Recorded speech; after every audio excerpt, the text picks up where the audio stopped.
If you're up to date with the state of wrestling in April 2024, you'll know just how complicated things have been between the United States' two largest promotions, World Wrestling Entertainment and All Elite Wrestling.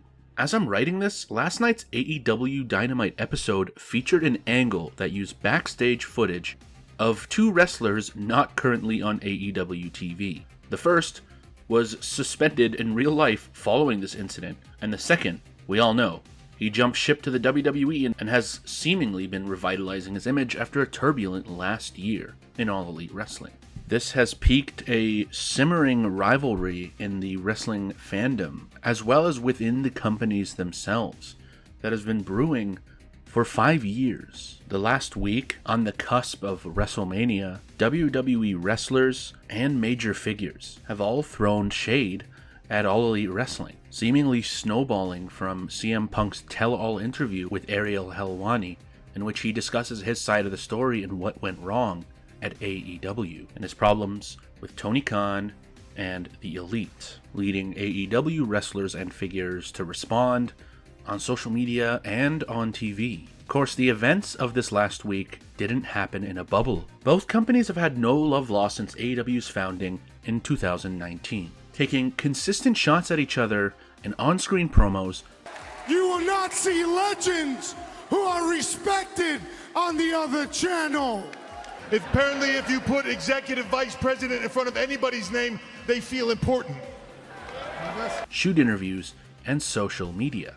WWE's half-century head start on AEW as a company sort of made mentioning WWE an inevitability. But as we know, AEW tends to provide refuge to many wrestlers who felt slighted by the WWE during times when there were less major options in the nation, and or people simply released by the WWE who needed another well-paying place to work in America. So a lot of the references to WWE by AEW wrestlers and figures throughout the 5.5-year history of the promotion so far have not been all too favorable, to put it lightly. WWE, for all their attempts to ignore what they see as a noisy neighbor, haven't been able to resist taking shots at AEW either. From not-so-subtle parody to indirect jabs in shoot interviews, promos, and to tell-all interviews. And despite many wrestlers in both companies being really good friends and sometimes even literally being married or dating, things have been fairly nasty between the two promotions. In 2019, when this all started, frustrations with WWE creative under Vince McMahon was at an all-time high, and AEW's foundation became the first credible threat to WWE's market dominance in the United States since WCW in the 90s. No disrespect to TNA, of course. They did a lot of cool things, but they never truly had the money or star power to ever truly threaten the WWE in any meaningful way. At best, being a solid alternative company for wrestlers to go to when the E either fired you, frustrated you, or wasn't calling. AEW's presence and their incredible run from approximately 2019 to mid-2022 pushed the WWE to change their approach to the business and to the on-screen product. Of course, it sort of helped that the stubborn-minded Vince McMahon got cancelled, allowing Paul Levesque, aka Triple H, at the time of writing this, perhaps one of the strongest bookers in all of wrestling, to take control of WWE creative. Now, in April 2024, WWE is in a comfortable position and wrestler and fan morale has not been this high in decades. AEW now is on the back foot and is struggling to maintain credibility and momentum, leading to some real toxicity in this rivalry, not seen for a long time between any American companies. But this video is not a recap of the WWE AEW dynamic. If you're watching this video, you probably know that already. I wouldn't need to explain all that to you. But what I wanted to talk about was some of the similar situations in the other havens of wrestling, particularly Mexico and Japan. Another wrestling haven with a deep history is the United Kingdom, but the history of promotions there is very jumbled. The oldest promotion is All Star Wrestling, which has been around since 1970, but we just don't hear a lot about them these days, or recently, at least not outside the UK, despite having their names associated with some extremely talented stars, past and present. The WWE even tried their hand in the UK, attracting and creating some pretty amazing stars with the NXT UK promotion. But that brand has gone the way of the dodo bird, as we know. The two biggest promotions in the UK right now seem to be Revolution Pro and Progress. They were both founded around the same time, surpassing All Star by a long shot and outliving NXT UK, so there isn't really a revolution aspect here to speak about like there is in America or Mexico. If anyone watching this has a better idea of what the relationships are like among British promotions, please let me know. Now, Mexico and Japan, things are a lot easier to follow. Let's start just south of the USA. In Mexico, the traditional powerhouse of lucha libre is CMLL.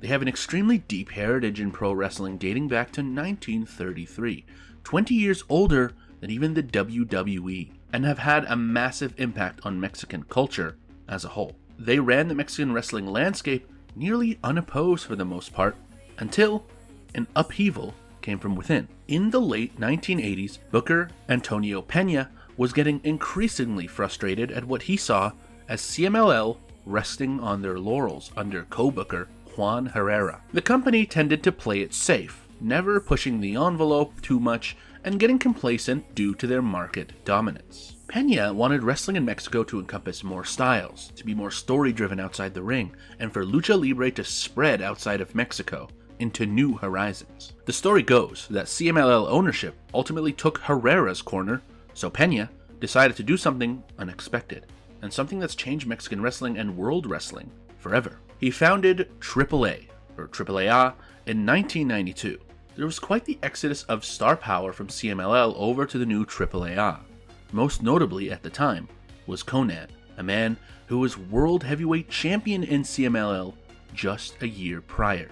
Other stars, such as Blue Panther and El Hijo del Santo, also made the switch. Furthermore, AAA signed young up-and-coming talents from outside the CMLL sphere, such as Psychosis, and most notably, Rey Mysterio Jr., who would go on to be the most successful luchador of all time, sending shockwaves through lucha in his original WWE run that still resonates with Hispanic and Mexican wrestlers, and just in general everybody, to this day, with only Eddie Guerrero's run and legacy being comparable in Latin American circles. AAA's rise was so rapid and so aggressive, it put the then number 2 company, UWA, out of business. AAA and CMLL actually ran on the same channel for a long time, as Antonio Peña negotiated with the broadcaster of CMLL's shows, Televisa, to also air their stuff, but weekly, something CMLL did not do at the time. This meant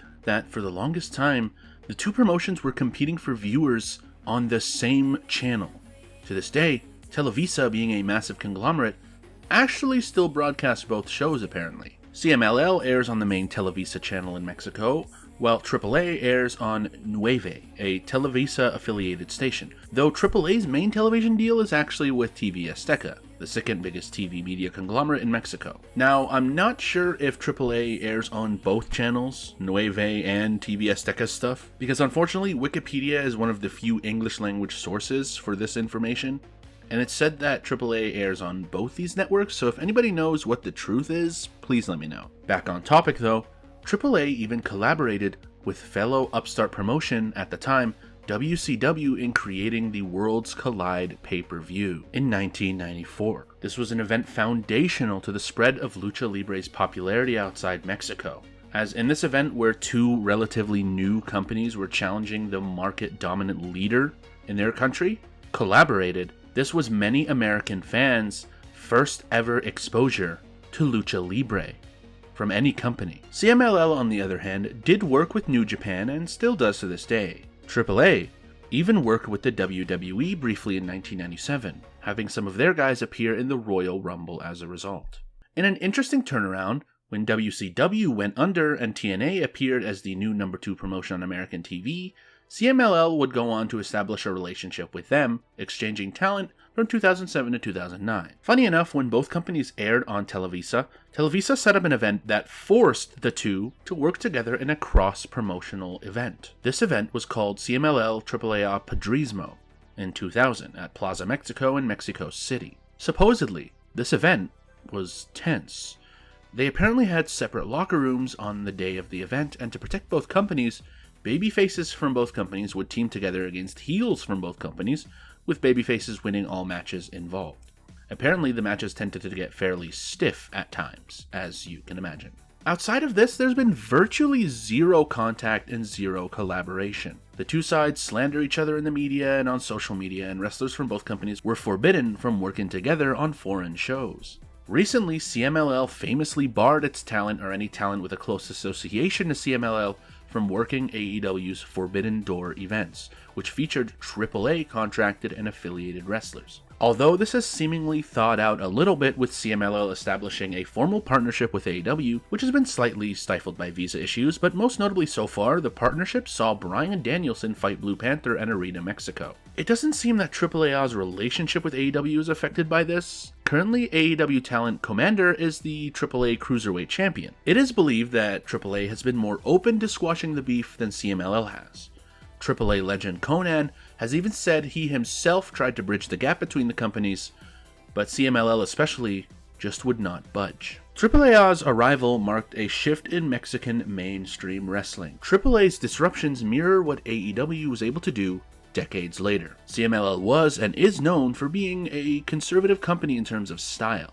The company tended to play it safe, promote the same stars for long periods of time, and was not very exploratory in terms of match types and in-ring presentation. Very much how the WWE was perceived during the infamous PG era, in which blood was phased out, the storylines and promo styles were considered mostly stale, and older talent was perceived to be hogging the spotlight far too long at the expense of younger up-and-coming talent. Then, AEW shook all that up, forcing the WWE to change its own approach. Similar to how AEW grew, in the first few years of AAA's existence, it was in doing everything that CMLL was not doing that got them so much attention, and even, literally a higher position in the ratings. AAA's darling period didn't last forever though, as they eventually lost ground to CMLL in the late 90s as CMLL snatched up some AAA talent and regained market leadership in Mexican wrestling. Now, I found an old 2009 Bleacher Report article about the promotional rivalry, which claims that in the late 90s, the two companies would send their own wrestlers to the other company's events to attack the other company's wrestlers and to start riots in the crowd. I have no idea if this is true, but I couldn't do this video without mentioning it. If anyone with more knowledge than me is watching, please let me know if that's true, because that's insane. Although, many believe this is likely a work to promote the eventual 2000 Padrismo show mentioned earlier. Either way, while animosity still remains, these initial years tended to be the most explosive. Both companies have a very chilly relationship today, but they have at times worked together, though it's usually not the top stars directly in the same ring, and usually with a middleman, such as TNA or AEW or Ring of Honor in between. As Antonio Pena, Juan Herrera, and Paco Alonso, the CMLL exec that sided with Herrera, have all passed. Nobody knows how much steam this rivalry still has left, and it may become amicable in years to come, unless something crazy happens. And well, wrestling peddles in crazy. It's how it survives.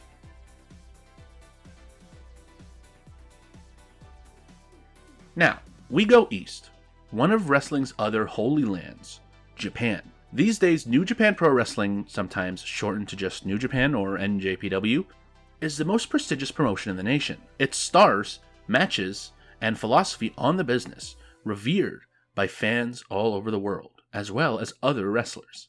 Of course, these guys didn't just pop out of nowhere. They have built their dominance on the pillars of what their predecessors and rivals were able to do, and on Japan's long-standing love and respect for pro wrestling. Japan's first wrestling promotion was believed to be the JWA, or the Japanese Wrestling Association, founded in 1953. It was the main player in a fledgling industry at the time that would in only a few short decades become one of the beating hearts of modern Japanese culture. Legend Rikidozan was the brainchild of the JWA, initially a branch of the NWA in Japan. Little did Rikidozan know that his promotion would be the first to fall in a domino effect of wrestling revolutions in Japan. The first is the Japanese IWA. This was the first major alternative to the JWA, which gave wrestlers another place to work from 1966 to 1981. It's also famous for being the first ever Japanese company that Andre the Giant ever wrestled in. The JWA weathered this storm, but it was the next set of companies which would eventually put a stake through its heart. The JWA witnessed a mass exodus in 1972 as eventual legends Giant Baba and Antonio Inoki would leave the company to form AJPW, or All Japan, Pro Wrestling, and New Japan Pro Wrestling, respectively. The JWA was extinct the very next year, and the IWA held out until 1981, where their stars were absorbed by New Japan and All Japan. For the rest of the century, New Japan and All Japan essentially ran a duopoly over Japanese men's wrestling, trading eras of dominance and creating many great stars over the decades. New Japan championed strong style and All Japan championed the King's Road style.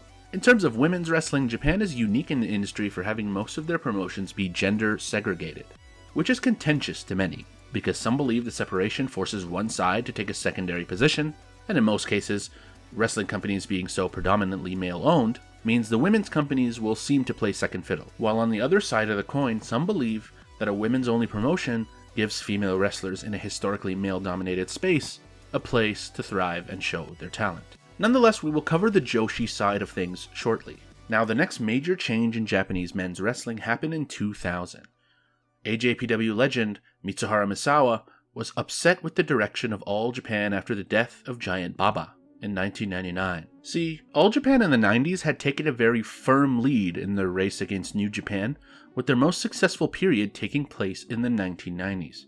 This era featured several legendary wrestlers such as Misawa himself, Kenta Kobashi, Steve Williams, and Jun Akiyama, to name a few. However, after Giant Baba's passing, his widow, Motoko Baba, was in disagreement with Misawa over how the company would move forward. This led to Misawa leading a mass exodus to create his own company, Pro Wrestling Noah. The name itself was quite bold, referencing the biblical story of Noah taking his animals and surviving a flood to create a new world. This was an immediate indication of Misawa's intentions with Noah, and this is a blow to which All Japan has never been able to truly recover from. Rushing to perform damage control at the time, in August of 2000, Masanobu Fuchi appeared in New Japan, stating his intention to break the walls down between New and All Japan. The enemy of the enemy became a friend. Before this, All Japan had almost never interacted with New Japan, although the two companies made some contact at times, most notably the 1990s Wrestling Summit, which also featured WWE then F superstars. Further collaboration would ensue in 2005 when a champion vs. champion match happened in New Japan. Satoshi Kojima of All Japan defeated New Japan's Hiroyoshi Tenzan. Kojima became the first ever wrestler to hold both promotions' world titles at the same time. Now, the guys who started this, Noah, were doing some great work of their own. They were named Wrestling Observer's Promotion of the Year in 2004 and 2005, and they were building and promoting stars such as Kenta, Jun Akiyama, Bryan Danielson, Takeshi Morishima, and Naomichi Marufuji. As All Japan faded into the background of the conversation in pro wrestling circles, New Japan was pushed to new heights as a result of Noah's success. They created their seminal pay-per-view event, Wrestle Kingdom, in 2007. They were then purchased by Bushiroad in 2012, which was a catalyst in arguably their greatest ever period, as the 2010s saw monumental superstars such as Kenny Omega, AJ Styles, the Young Bucks, Kazuchika Okada, Tetsuya Naito, Minoru Suzuki, Cody Rhodes, Will Ospreay, Hangman Adam Page, and Kota Ibushi, to name only a few, step into a New Japan ring, either turning into stars at the promotion or further cementing their legacies. This was aided by Noah's own downturn in fortunes.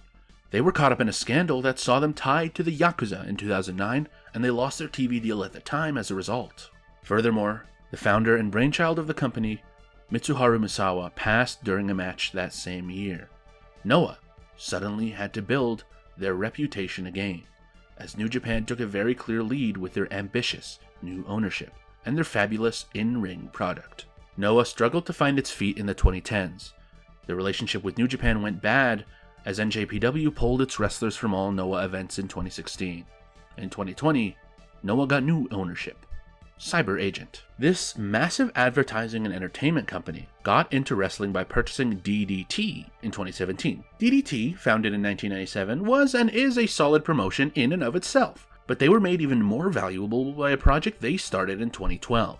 Tokyo Joshi Pro Wrestling is a women's wrestling promotion in Japan that is currently beloved by fans. One of the companies credited with reviving interest in Joshi wrestling. They operated fairly similarly to DDT in that they were very lighthearted, did a lot of comedy wrestling, and didn't take themselves too seriously, but still put on banger matches at times either way. TJPW has been the platform which introduced the wrestling world to incredible performers such as Miyu Yamashita, Maki Ito, Hyper Misao, Shoko Nakajima, Mizuki, Yuka Sakazaki, and Riho. The DDT sister promotion was and has been host to some of the most beloved characters and beloved storylines in all of wrestling, proving to be a valuable asset in the cyberfight umbrella. The purchase of Noah in 2020 was another massive piece of the puzzle that will surely keep New Japan and Bushiroad on their toes. And who knows if it even would have happened if Bushiroad didn't purchase Stardom 3 months earlier. This is where the Joshi aspect comes into play, as they have now become integral to the battle for pro wrestling supremacy that Bushiroad and Cyber Agent now find themselves in. To understand why TJPW and Stardom are so important to the current landscape, we have to understand the cultural relevance of Joshi Pro Wrestling. Japan gets a bad rap from other developed nations at times due to its more conservative cultural elements. This includes the role of women in its modern society, which has been a strenuous one for said women and any progressive-minded Japanese to navigate through. This is not meant to be a political or social commentary video, so I'll keep this section short, lest I start an annoying culture war debate, assuming anyone actually watches this video anyway. But yeah, Japanese women thankfully have legal equality in Japan, but harsh body standards, harsh beauty standards, workplace discrimination, and old traditional ideals held up by Confucianism, Shinto, and Buddhism, not that those lifestyles are the problem, but popular interpretations of the lifestyles are what holds a lot of people back.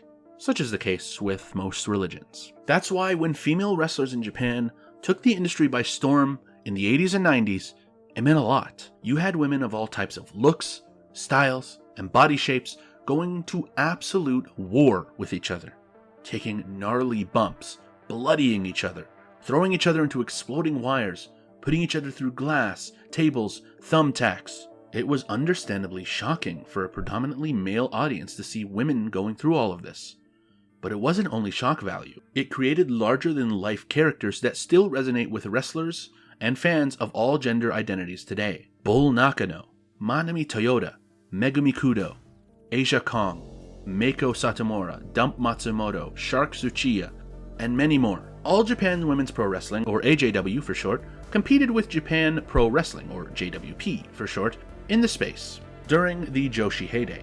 Both companies, while having their fair share of unnecessary rules, internal politics, and toxicity as most promotions do unfortunately, they thrived and created incredible stars and amazing moments. Nonetheless, the harsh economics of wrestling caught up to both companies. AJW would fold in 2005 while JWP stuck it out until 2017 but faced a steep decline in the 21st century. Although even as their company faded into relative obscurity in favor of the rising stardom in TJPW, they still had various great talents wrestle in their ring. Names such as Emi Sakura, Mika Iwata, Miyuki Takase, and Arisa Nakajima. In the 2000s, companies came and went. Gaia, Arceon, JD Star. Some are still going today, such as Ice Ribbon and Sendai Girls, but none of them were able to firmly establish themselves the way the old Joshi companies did. Then, in September 2010, controversial wrestling producer and promoter Rossi Ogawa, the man behind the aforementioned Arceon, which went from 97 to 2003, teamed up with Fuka Kakimoto and Nanae Takahashi to form World Wondering Stardom. This would have a massive effect on pro wrestling. Women's wrestling was not in the best place in 2010. The WWE's women's product was pitiful. TNA was turbulent as usual, and in Japan, the place with the best women's wrestlers in the world, the long-standing established companies did not invest in women's wrestling, and the companies which drove Joshi to prominence were either gone or fading. Nobody likely thought anything of it when Stardom ran their first show in January 2011. However, as the year went on, it became very clear that there was something very different about Stardom. At Stardom's first of many Korakuen Hall shows in summer 2011, then DDT star Kenny Omega appeared at a Stardom show to wrestle a 9-year-old wrestling trainee named Haruka. They actually wrestled a great match and made absolute waves on YouTube and in the media. Despite many figures at the time criticizing the match, this was a sign of a change in attitude. Although this isn't the megastar Omega we know today, he was still an established name in wrestling at the time, and him showing up in a women's promotion, putting his reputation on the line and putting the safety of Haruka in his hands, showed incredible faith on his and DDT's part, that a girl as young as 9, with the right encouragement, with the right training, and simply with belief by her peers, can put on a spectacle in the wrestling ring. On Stardom's part, this showed incredible faith and belief in their own talent, that they entrusted a 9-year-old girl to go out there and have a match with Kenny Bloody Omega and tear the house down. This same event featured eventual superstar and WWE World Champion and one of the best women's wrestlers in the world today, Io Shirai. Other wrestlers rose through the ranks and made a name for themselves, such as the hard-hitting Arisa Hoshiki, Yoko Bito, and the amazing Kairi Hojo. Even those that weren't in Stardom were pushed to do better as a result of Stardom's presence. All-time great Asuka, then known as Kana in Japan, made a name for herself in the early 2010s with incredible ring work and amazing presence, and by pushing the envelope in the industry, showing incredible belief in herself. The Joshi Trinity, as I like to call them, of Asuka, Kairi, and Io Shirai would all enter the WWE via NXT in the mid to late 2010s. Their incredible work, passion, and in-ring acumen captured the hearts of Western fans and reinvigorated foreign interest in Joshi never seen before, even in the boom period of the 80s and 90s thanks to the internet and social media. In the 2010s, Stardom had the best women's wrestling in the world, and some would argue they still do today. While Stardom were creating stars at Shinkiba First Ring in Tokyo, there was another new promotion 20 minutes down the road at Twin Box Akihabara putting on its first show in 2013, which would keep them on their toes. Tokyo Joshi Pro Wrestling, started by DDT's Tetsuya Koda and Nozumi as the first ever trainer, was a small outfit with unknown trainees who simply wanted to make a name for themselves. And they did that spectacularly. Miyu Yamashita and Shoko Nakajima were among the first ever recruits, and the first shows of TJPW's existence took place on training mats, with no ropes. Their ethos was simple. The product was lighthearted, there would be musical performances and dancing, and everyone was always out to have a great time. You'd probably be disappointed if you went to an event expecting a Ring of Honor style technical masterclass or an AJW style war. Nothing was meant to be taken that seriously. And yet, they produced talents that could totally put on 5-star bangers and compel you with character work. You would have been laughed out the building if you suggested that TJPW stars could not only sell out Korakuen Hall in Japan, but go abroad and wrestle and get over on foreign shows on national TV and even act on TV in a traditional show in America. This momentum eventually led to both TJPW's parent company, DDT, and themselves being purchased by Cyber Agent, creating the Cyberfight brand in 2017. Still, Stardom was never deterred by this, continuing to create a product that mixed hard-hitting, emotional wrestling with a lot of glitz and glamour, and solid character work. In the late 2010s, as some of their biggest stars had left for wrestling pastures anew, the next generation was tasked with taking the torch and keeping it lit. Sensational wrestlers such as Utami Hayashi Shida, Saya Kamitani, the late Hana Kimura, Kagetsu, Shuri, Toni Storm, Tam Nakano, and Julia, to name only a few, continued to raise the bar in Stardom and women's wrestling. By the numbers, Stardom can be considered the number 2 promotion in Japan. That's if it wasn't purchased by Bushiroad in October 2019. Compounding their purchase of New Japan 7 years earlier, the 2 biggest companies in Japanese wrestling were now one. Stardom wrestlers can now appear at New Japan events, elevating their status even more. After the controversial sacking of Rossi Ogawa, who was not in good standing with AEW's Tony Khan, Stardom wrestlers have been appearing at AEW events. TJPW's general good relations and history of collaboration with AEW since the start might mean that we could see Stardom and TJPW stars share the same ring. We do also have to keep in mind that in Japanese wrestling there doesn't seem to be as much mudslinging and petty sentiment among companies, as companies have collaborated on shows before in recent decades. While in recent times New Japan, All Japan, and Noah have all collaborated for the All Together Again event, running matches and angles between their wrestlers. Despite all these companies being rivals, I think there's a general sentiment of just doing what will make the most money and get the most eyes, even if it means competing with your direct market competitor.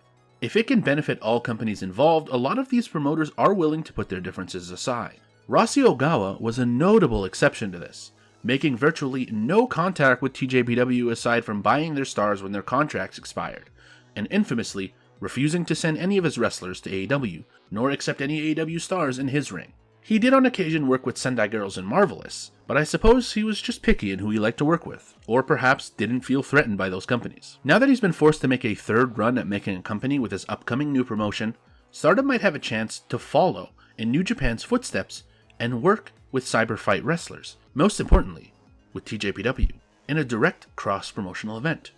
Who knows? It was pretty interesting that Cyberfight's acquisition of Noah followed Bushiroad's acquisition of Stardom by only 3 months. There seems to be a battle brewing for the wrestling space in Japan that might have massive implications in the years to come. Women's wrestling in Japan has never been supported to this extent, because it's become clear that there's money to be made in women's wrestling. Now, the once segregated spheres of men's and women's wrestling in Japan are merging in ways unseen in previous eras. How this larger centralization of mainstream wrestling will go for each party involved is too early to say, but all we know is that Mitsuharu Misawa's decision to leave All Japan has had ripple effects in wrestling that we are still feeling the effects of. Whew. So yeah, like I said, domino effect. There were many revolutions to cover there in Japan alone, so I was only able to scratch the surface here. Either way, thank you for watching. I felt like there is a lot of discourse right now over company comparisons, leading to a lot of tribalism and gatekeeping within the pro wrestling community. So now is a perfect time to try and break down other company divides in the industry and the other places that wrestling is beloved. I don't have any answers as to how the wrestling fandom and industry can change or improve, but I hope this video can serve as a sort of lesson to see how foreign promotions dealt with promotional divides, and all the other such things it entails in such a passionate industry with so many dedicated fans, journalists, historians, and enthusiasts. Yet, it's an industry that is still niche on a world scale. The industry has arguably not reached its full potential, as it has in recent decades breached new markets, such as parts of Europe outside the UK, the Middle East, Australia, and other parts of East Asia outside Japan. Pro wrestling is super unique within the entertainment industry, as the level of community engagement, audience participation, and pageantry is unmatched by any other sports or entertainment medium. Although competition will always be the reality of the industry, it's hard to see any benefit in pure tribalism and gatekeeping based on which promotion you enjoy more. Putting up needless walls in an industry still seeking out growth might not be the best play by any company or set of fans. Thanks again for watching.